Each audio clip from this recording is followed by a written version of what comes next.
Cecil Rhodes used his wealth and influence to carve out entire territories in southern Africa, shaping the fate of nations and naming one of them after himself. He was driven not primarily by money, but by a conviction that the world would be better off under British rule. That conviction produced De Beers, the diamond monopoly that controlled 90% of global diamond production. It produced Rhodesia.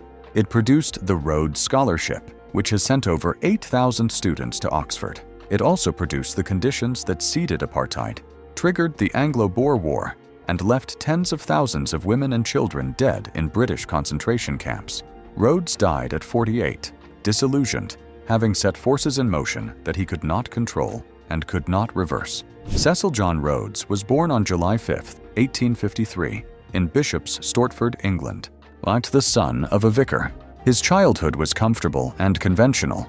Unlike his brothers, who attended elite schools and joined the army, Cecil had weak lungs and could not handle the physical demands of that path. He studied at the local grammar school and initially aimed for a career in law or the church. Poor health closed both doors. In 1870, at the age of 17, he sailed to South Africa to join his brother Herbert, who had been farming cotton in Natal. By the time Cecil arrived, Herbert had abandoned the cotton farm and moved to the diamond fields at Kimberley. They tried farming for another year before the pull of diamonds became too strong. In 1871, both brothers arrived in Kimberley at the center of South Africa's diamond rush. The conditions in Kimberley were brutal. While other miners dug for diamonds, Rhodes read.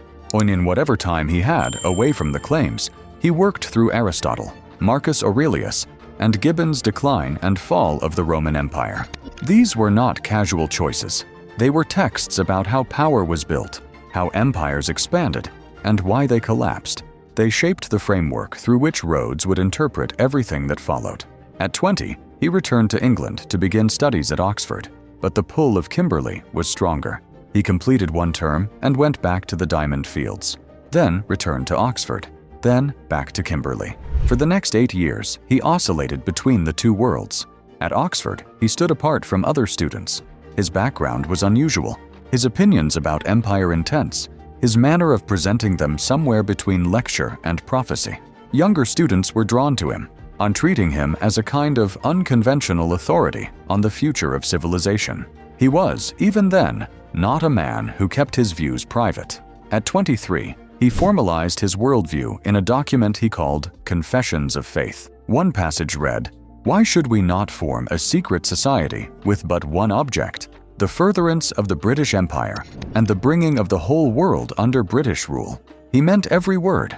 That document also discussed recovering the United States for the British Empire, which he genuinely believed was achievable. He was not posturing or performing for an audience.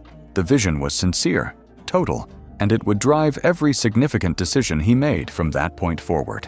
Rhodes had begun buying diamond claims in Kimberley as early as 1872, purchasing stakes from miners who believed the deposits were exhausted. He saw value where others saw nothing and bought while prices were low.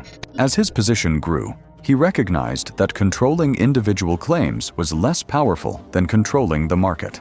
In 1880, he partnered with Charles Rudd, another young man with limited capital but complementary skills, and together they formed the De Beers Mining Company. To extend their reach into the diamond trade itself, they brought in Alfred Beit, a German financier who understood the international market. Rhodes, Rudd, and Beit began acquiring every significant mine in Kimberley. The last major obstacle was Barney Barnado, who controlled the Kimberley Central Diamond Mining Company. Barnado had arrived in South Africa with almost nothing, made his first money selling cigars to miners, then built his way into mining claims, and eventually merged several companies into one of the largest diamond operations in the region. He had no intention of surrendering it. Rhodes did not challenge him directly. Instead, he proposed a deal. In 1888, De Beers acquired Kimberley Central, and in exchange, Barnado received a substantial stake in De Beers Consolidated Mines and a lifetime position as a governor of the company. A potential rival became a permanent partner. By 1888, De Beers' consolidated mines controlled 90% of the world's diamond production. Wealth and business control were never the end goal. Rhodes had entered Cape Colony politics in 1881, declaring in Parliament that Africa was lying ready for us and that it was Britain's duty to take it. By 1890, he was Prime Minister of the Cape Colony. He used the position and the resources of his British South Africa Company to push northward, securing territories through a combination of negotiation, pressure, and deception. The Matabele king was presented with a misleading treaty that he signed without understanding its full terms, ceding rights to land and minerals that Rhodes then claimed on behalf of the British Crown. Territory after territory came under his company's control. By 1895, the region now called Zimbabwe and Zambia had been incorporated into the British sphere and named Rhodesia in his honor. The discovery of gold in the Witwatersrand in the Transvaal complicated his ambitions. The Transvaal was a Boer republic, governed by Paul Kruger, who represented the interests of the Dutch settlers who had established self-governing territories in southern Africa. The Kruger had already won back Boer independence after the First Boer War in 1881 and served as president of the Transvaal Republic from 1883. He had no intention of submitting to British authority. Rhodes and Kruger met in February 1885 near the Vaal River. Both men were stubborn, well-prepared, and certain they were right. They quoted scripture at each other. Neither moved. The meeting produced nothing. Rhodes grew increasingly impatient. His health was deteriorating, and he knew it. The Transvaal's gold reserves were vast, and its independence under Kruger prevented the unified British-controlled southern Africa he had spent his life working toward. In 1895, he moved to force the issue.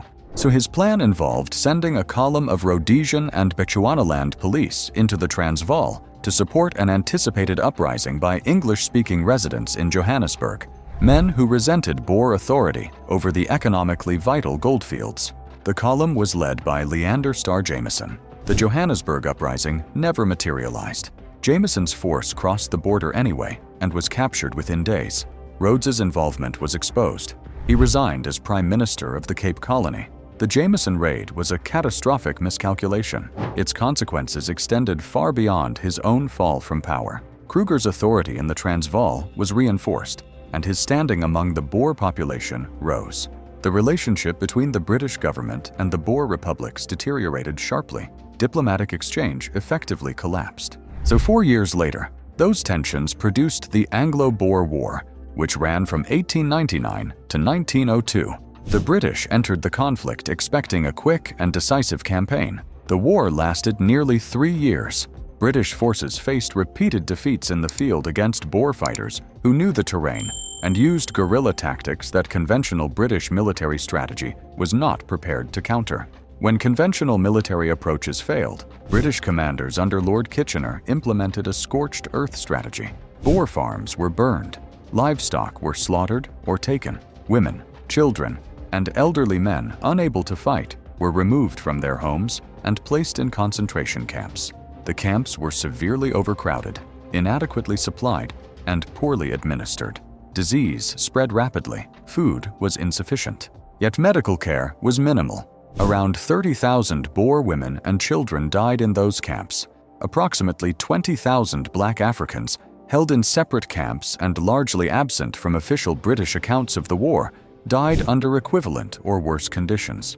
The war that Rhodes's failed raid had helped trigger cost more lives than any outcome he had anticipated or intended.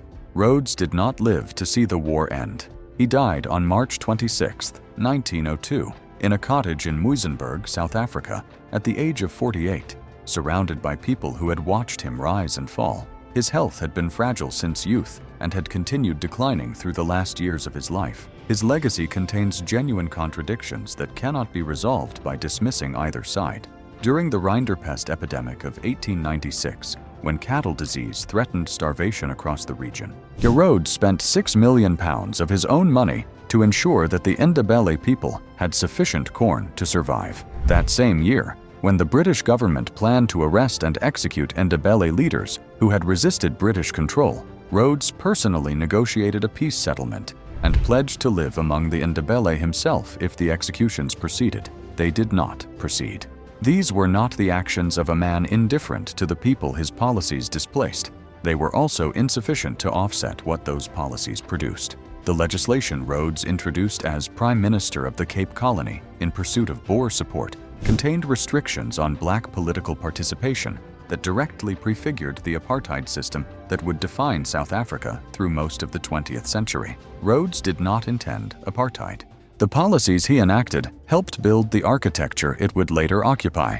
His will, read in April 1902, revealed the shape of his final ambitions. He left money and instructions for the establishment of scholarships at Oxford for young men from the British colonies, the United States, and Germany.